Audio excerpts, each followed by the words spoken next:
Tenemos con nosotros a Paco Muñoz. Paco, muy buenos días. Buenos días. Bienvenido a Córdoba TV y bienvenido a esta sección de la que ya te consideramos colaborador, por supuesto. Muchas gracias. Bueno, pues yo, Paco, algunas personas pues lo conocerán por su paso, su carrera política, pero hoy por hoy lo presentamos pues como un apasionado del excelso muro y las torres coronadas, un auténtico fan de su ciudad, que no es poco decir, un cordobés pues de la cabeza a los pies, también se podría decir así, y una persona pues que disfruta no solo de la ciudad sino de la vida, ¿no? Me decías en el corte, ahora mismo lo mejor que puedes decir de mí pues es hablar de mis nietos, ¿no? Efectivamente, ahora mismo es una etapa importante después de haber pasado otra serie de etapas profesionales y ya se acabó, la jubilación llegó en marzo y ahora mismo lo que me dedico es a mi blog, a escribir cosas sobre la ciudad, a seguir enamorado de ella y, como te he dicho, lo más importante ahora mismo son mis nietos. Y ese vasto conocimiento y esa mirada inquieta, pues la vuelcas precisamente en Notas Cordobesas, ¿verdad? Es este el blog al que se refiere Paco y que espero que visiten nuestros espectadores, porque estoy segura de que después de escucharte querrán acudir a internet y querrán seguir sabiendo, pues, cómo, no solo cómo nace la web, sino cómo se va enriqueciendo. ¿En qué momento decides trasladar esa pasión y ese ansia de conocimiento sobre la ciudad al portal? Esa pasión es de siempre, o sea, el querer a esta ciudad, el admirar a esta ciudad es de siempre. Lo que pasa es que ya en la última etapa, en la que la vida laboral ya se va acabando, tienes más tiempo y en ese momento pues decides ampliar, decides volcar lo que has vivido, la memoria de lo que has vivido y bueno, y sobre todo lo que vas asimilando del estudio constante de las cosas de la ciudad. Bueno, ¿y qué pasadizos del tiempo vamos a recorrer de tu mano? Pues mira, yo me gustaría, si es importante, hoy en día, antiguamente tenías que echar mano de las bibliotecas, hoy en día tienes unos medios tecnológicos en los que puedes perfectamente entrarte en ellos y incluso bueno, mamar de la historia, ¿no?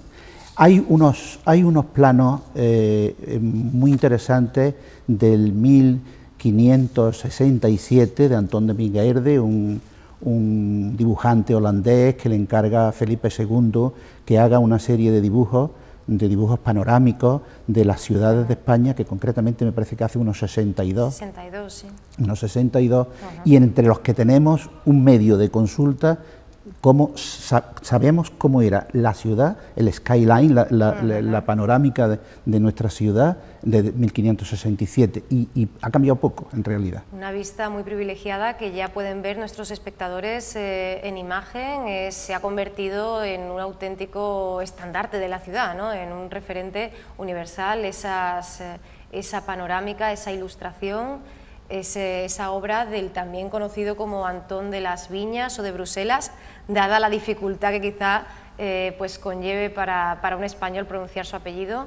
¿Qué es lo primero que nos llama la atención de esta obra del año 1567? Hay muchas cosas interesantes en ella. Ya dije antes que describe una panorámica de la ciudad. Ahora mismo estamos viendo el río Guadalquivir y estamos viendo la esquina de la mezquita. En la mezquita, que hemos pasado antes por ella, hemos visto que todavía no está terminada la catedral, el minarete todavía no está forrado con la torre, y hay un índice en la izquierda en el que el dibujante iba diciendo los distintos accidentes urbanos que él señalaba, ¿no? Interesante, pues bueno, nos encontramos con un río Guadalquivir plagado de barcas, en el que algunas de ellas inclusive parece que llevan un arte de pesca arrastrándolo. Sí, porque los elementos costumbristas están muy presentes, ¿no? Es que prácticamente es la ciudad del siglo XVI, Ahora mismo estamos viendo la Calahorra. Bien, pues la Calahorra la estamos viendo y a la izquierda, la Calahorra está prácticamente derruida, porque la Calahorra pasó distintas etapas, fueron 2 torres con un arco en el centro, y tenía un muro, una muralla alrededor mucho más amplia de eso que se ve. A la izquierda de esa imagen perfectamente se ve los restos de esa muralla. Luego vemos al fondo del puente lo que era la antigua puerta del puente. No tiene nada que ver con el arco que fue posterior, el arco que tiene ahora el puente fue con arreglo, cuando vinieron las cortes de Felipe II aquí, con motivo y conmemoración de ello, hicieron el arco. Sí. Y esa puerta que se ve, que ahora mismo no se ve en la imagen porque está un poco mal, ahora mismo sí la vemos, es la puerta del puente, la antigua puerta del puente, que primero fue la puerta romana, y al fondo vemos casi en construcción, se ven los contrafuertes de la mezquita, ¿no? De la catedral, perdón. A la izquierda de la catedral, a la esquina izquierda, se vislumbra otra puerta y suponemos, haciendo un esfuerzo de imaginación desde luego, de que todavía estaba los restos del Sabbat, el antiguo pasadizo del Alcázar musulmán hasta el lugar de oración de ellos, ¿no? Y bueno, se ve también al fondo de eso lo que era el Hospital de San Sebastián, que antes había estado en la calle, en la zona del Magistral González Francés, y ya lo trasladan ahí. Y lo que vemos en primer lugar pues es prácticamente es el barrio viejo del Campo de la Verdad. Nosotros tenemos que hacer una idea de que el dibujante toma las notas en una hipotética atalaya que podría ser la iglesia de Espíritu Santo. Desde ahí tú tienes toda la panorámica de la ciudad. Yo he intentado hacer fotografías buscando un sitio para tratar de buscar la similitud con esa época, y es increíble, o sea, ha variado muy poco. El enfoque perfecto, ¿no? Sí, yo creo que desde ese punto sería quizás más alto. De todas maneras, es interesantísimo, ¿no? Luego va señalando, tiene un índice a la izquierda. Se ven incluso delante de una edificación que hay, que todavía en posteriores dibujos o grabados está en el barrio viejo del Campo de la Verdad, la zona que le llaman el Altillo. En esos grabados se ve incluso hasta unos cordobeses jugando a los bolos. Sí, eso lo destaca llamativo mucho, porque unos cordobeses jugando, otros que van. Luego, lo de siempre, los que somos ya algo mayores y nos acordamos de ello, las vacas pastando en la otra orilla del río Guadalquivir, la orilla izquierda, y lo que era, hay otra cosa significativa a la derecha del río, esa es la muralla que hablamos anteriormente, de la Calahorra, ¿no? Los molinos están todos, los mismos molinos que tenemos ahora, como es lógico, y hay otros molinos en la parte donde está el Puente Nuevo, molinos que en ese azud fue donde se cimentó el puente. Ahora no veo bien ahora estamos en el Molino de Martos, esa es la zona del Molino de Martos, y hay una cosa muy significativa que es lo que era el convento de los mártires. Entre el Molino de Martos y la esquina, donde estaba la Torre Ochavada, esa Torre Ochavada que se ve, y la Puerta de Baeza, en ese sitio, exactamente en el centro de la carretera, porque cuando se derriba el convento de los mártires, se hace lo que se llama la ronda de los mártires, y ese convento se deja como testigo, esa pequeña ermitita que hay al lado del molino. Ese convento se ve perfectamente en la imagen, que era importantísimo, o sea que es otro detalle a tener en cuenta. Y luego, como es lógico, todas las torres de las distintas iglesias fernandinas, espadañas, etcétera, etcétera.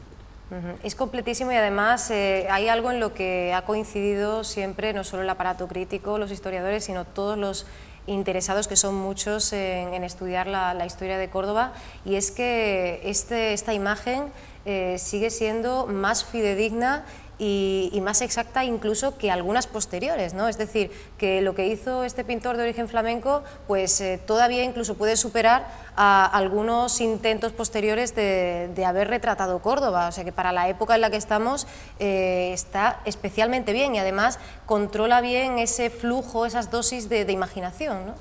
De todas maneras, yo creo que es tremendamente realista Vingaerde. Por eso digo. Y los otros a los que te refieres, posiblemente le inyectaran más ficción a su dibujo. Claro, entonces él controla muy bien y lo que intenta dar es esa imagen que sea casi fotográfica, ¿no? Claro, es que los otros, yo creo que tomaban notas, se iban a su casa y luego hacían el dibujo. No sé, en la época de los románticos hay dibujos que dicen esto no concuerda con la realidad, y es verdad. Sin embargo, este sí. Hay un sitio muy interesante en la parte de la ribera donde se ve la cruz de rastro y lo señala a la altura de donde estaba la antigua posada de la Herradura, que ahora hay un aparcamiento, y lo señala como la Mancebía.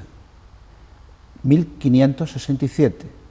Mancebía, pero es que la Mancebía ha sido hasta hace poco, esa zona, o sea, se ve perfectamente que ha variado muy poco el comercio o del oficio más antiguo del mundo en esta ciudad desde época inmemorial hasta ahora. Era curioso porque se entraba normalmente a la ciudad por Puerta Nueva o por la Puerta de Baeza y pasabas por la zona de mesones, de pensiones y Mancebía, y luego al final acababa en la Santa María para confesarse. O sea que era un poco así el recorrido de esa época. Bueno, nos preguntábamos, hemos visto que aprovechando esta panorámica, esta perspectiva, desde la margen izquierda, desde el campo de la verdad, pues obtenemos una imagen pues casi total de Córdoba. Esta puede ser la única razón por la que entiende el pintor, el autor, que tiene que ser este, ¿no? La perspectiva que elige. Ahí tenemos lo de los bolos jugando delante de esa lo que... escena costumbrista. Por esa zona he leído en ciertos sitios que creen que había un monasterio en la época visigoda, pero de todas maneras eso es la zona que ahora sería, pues no sé, Casa Currito, lo que se llama el bar de Currito de Campo de la Verdad, ¿no? Ese llano, o donde estaban unos talleres que había muy importantes, hay una herrería de Perfecto y la zona del Altillo en la que se ven también haciendo labor agrícola la gente, o sea, luego hay una zona que era entre el puente, ahí se ven las barcas también, mucho tráfico. Sí, la vida en el río además es especialmente protagonista y nos hace ver que en otro momento, pues básicamente había muchísima, gran parte de la población que hacía su vida, su jornada allí. Efectivamente, y el río surtía de pescado a la ciudad. Claro. Prueba de ello que lo que es la cruz de rastro, en la que se ven incluso clavados unos pivotes para enganchar las barcas, al final de la calle La Feria,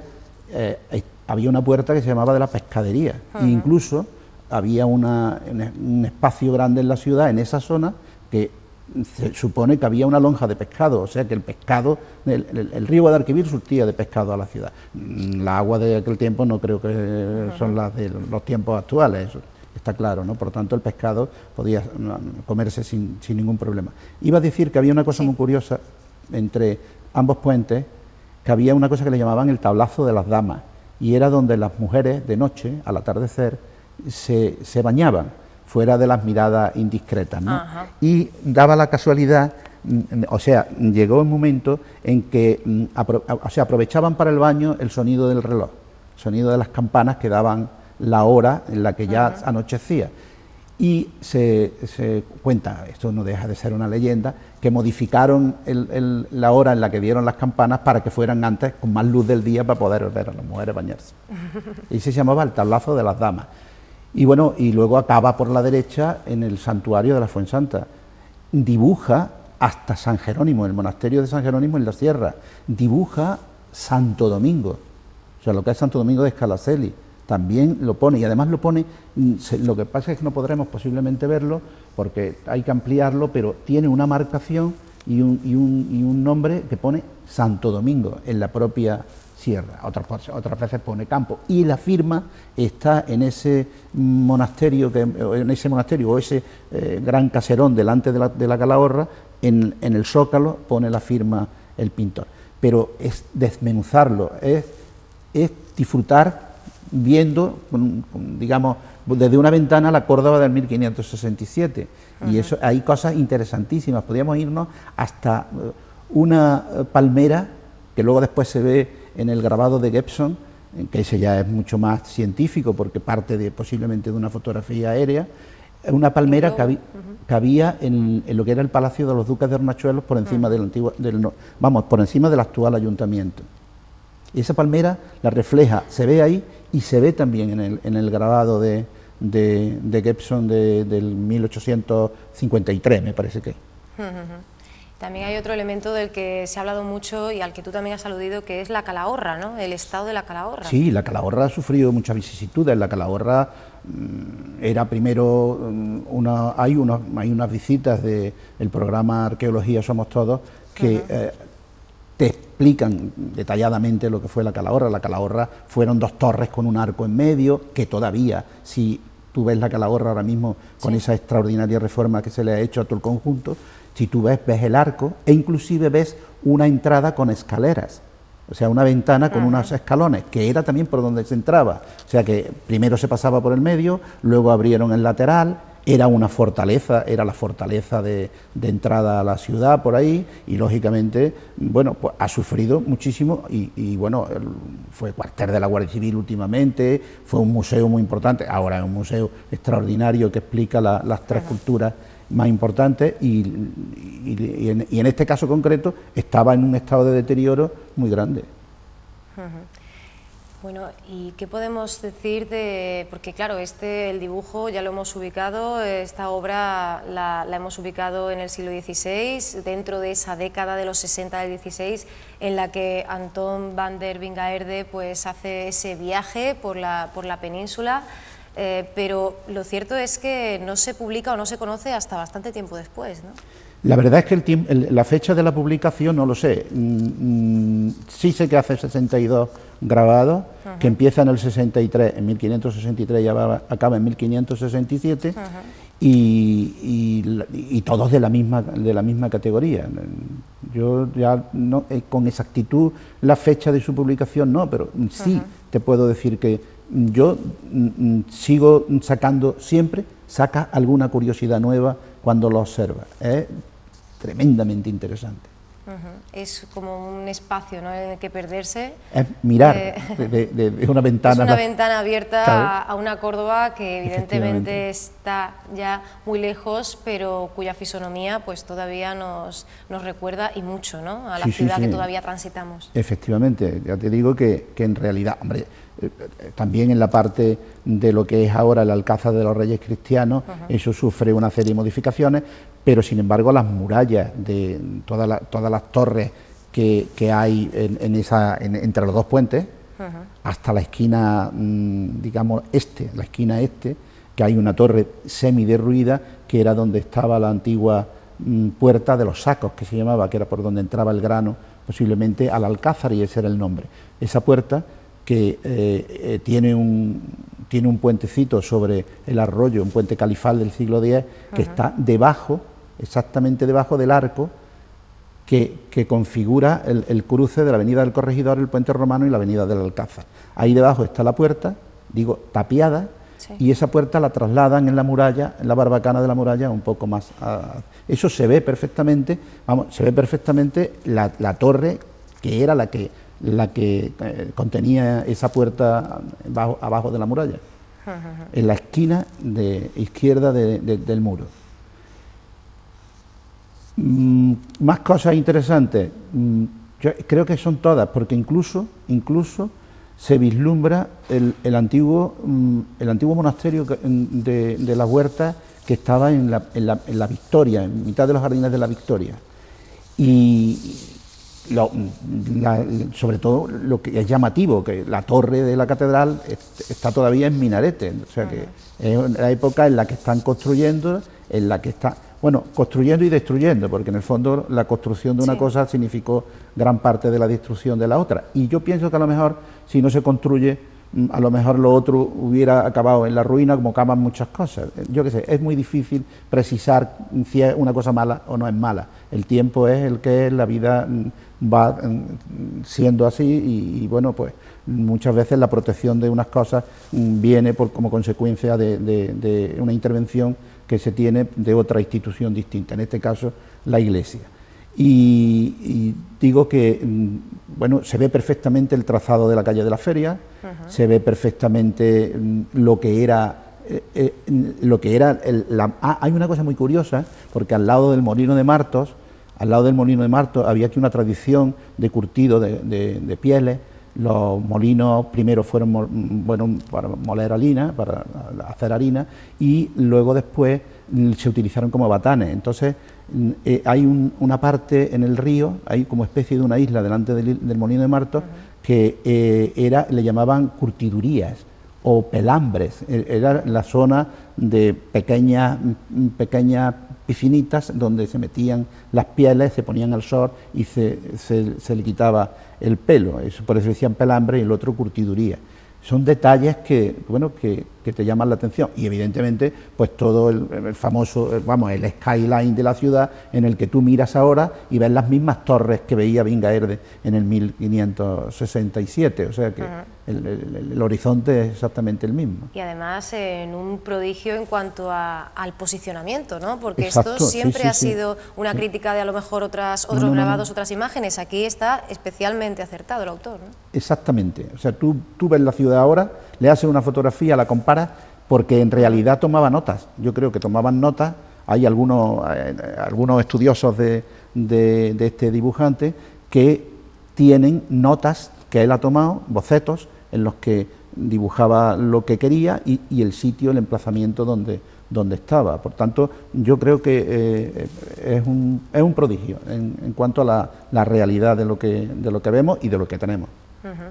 Porque a pesar de los cambios, el puente romano, ¿verdad?, sigue vertebrando esa imagen y nos sigue orientando, ¿no?, a los cordobeses de ahora. Claro, no tiene el San Rafael porque no es el momento de que lo hacen con posterioridad, sí, pero sí tiene el otro elemento que le han introducido ahora frente del San Rafael, ¿no?, la hornacina esa sí la tiene.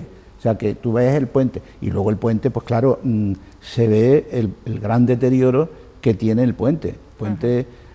Esta polémica tan grande que hubo con la reparación del puente, yo soy un partidario de esa reparación, porque es que ha ganado enormemente. Es que se le devolvió lo que... Claro, pero es que el puente de Romano no tiene nada más que la base y algunos sillares que se ven todavía al lado de la Calahorra. El puente en la época califal quedó completamente destruido. En el 800 lo hacen nuevamente. O sea, el puente no tiene de romano nada. Entonces, exigir... Y el puente que teníamos nosotros, el que conocíamos desde pequeños, era un puente hecho con el manual de hacer puentes de los ingenieros. Así se hace un puente, con un acerado, un pletil redondo, y hacía el puente.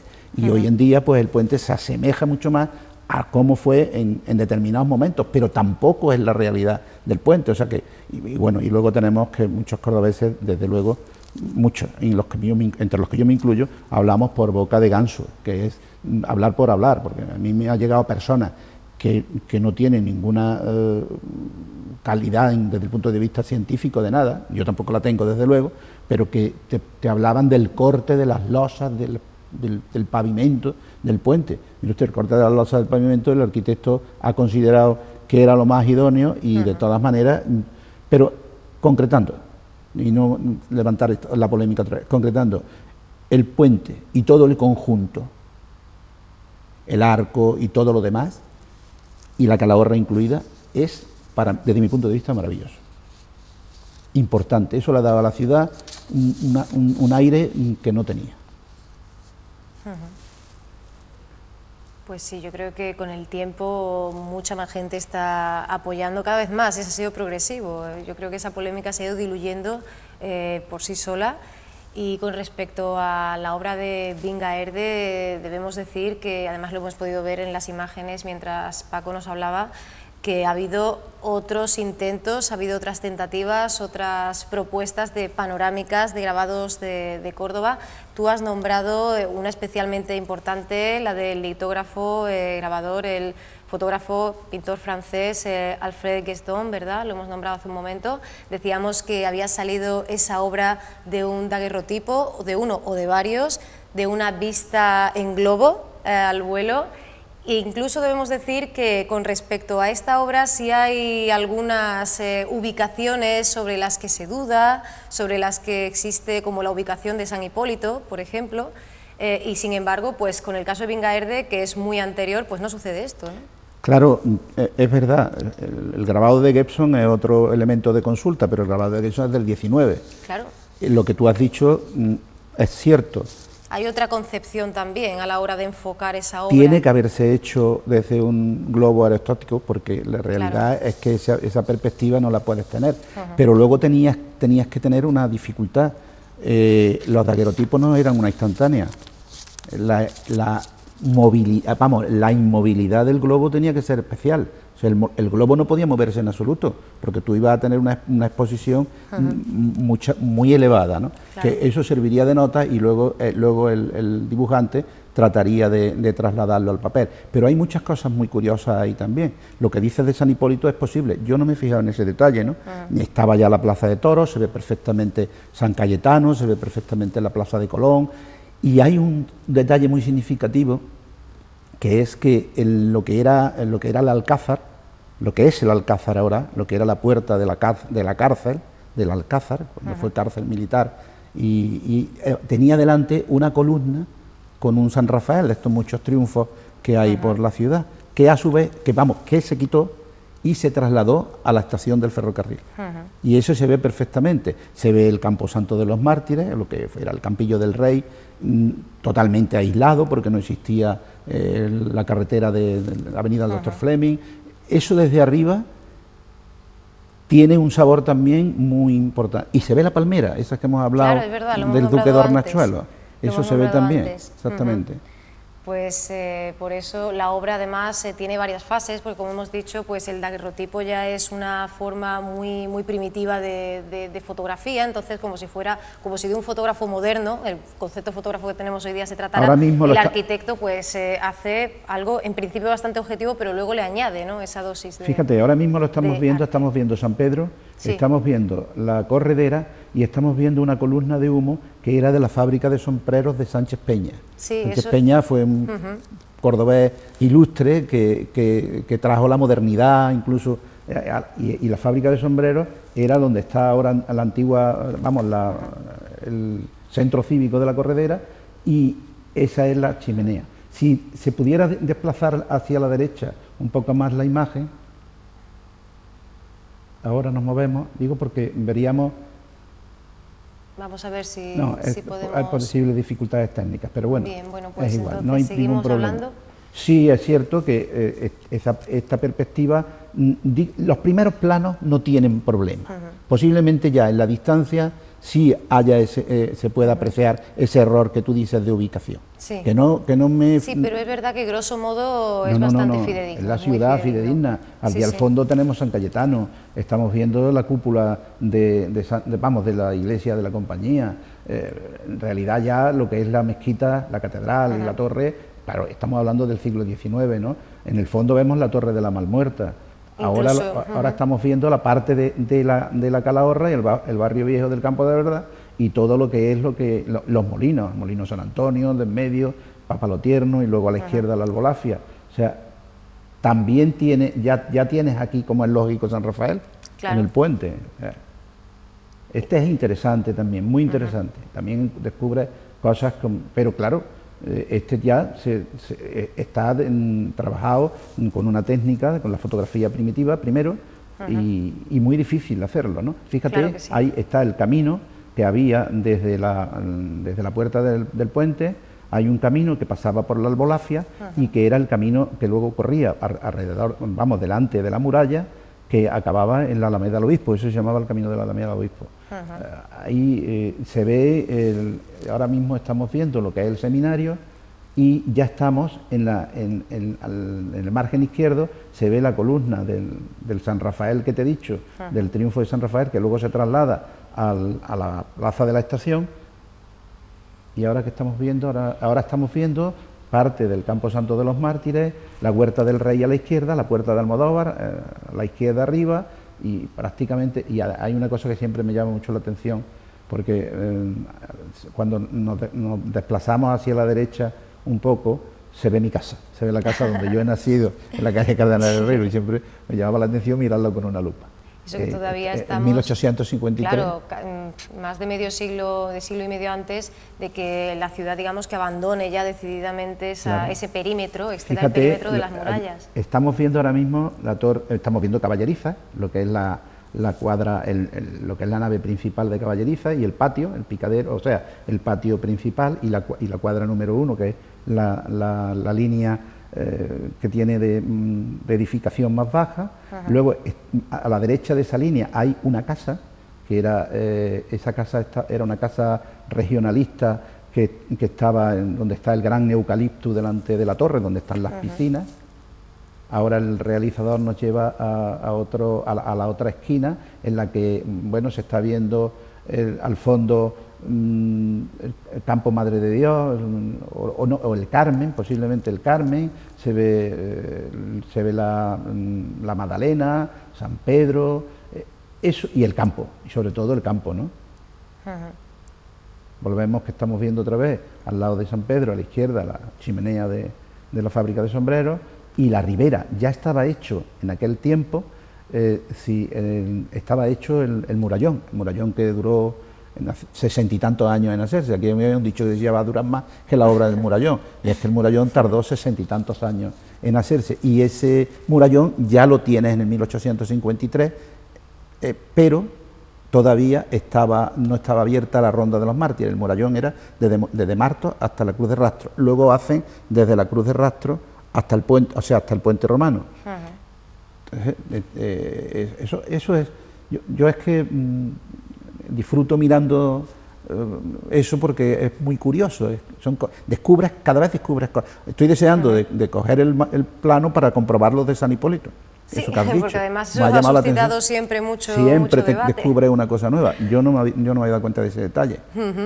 Y bueno, incluso también hay mucha gente que señala que, bueno, aparecen edificios o espacios que ya no existen, ¿no? Claro, evidentemente, y otros, claro, edificios que ya no existen. Por ejemplo, todo lo que había en lo que era el Paseo de San Martín, o lo que era en la zona donde está ahora la gran avenida del Gran Capitán. O sea que eso es un corte que se le hace a la ciudad en un momento dado, en la etapa aquella en la que las ciudades apostaban por esas grandes avenidas dentro de la ciudad, la Gran Vía. En todos sitios había una Gran Vía, en este caso la Gran Vía de Córdoba pues fue el Gran Capitán, ¿no?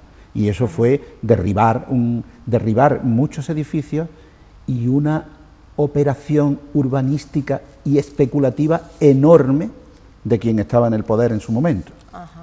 Porque eso fue, yo te quito esto, pero te doy esto, y aquí va una calle, y va ahí una calle tal y cual, y estos terrenos que no valen nada, ahora van a hacer... Eso ocurrió toda la vida.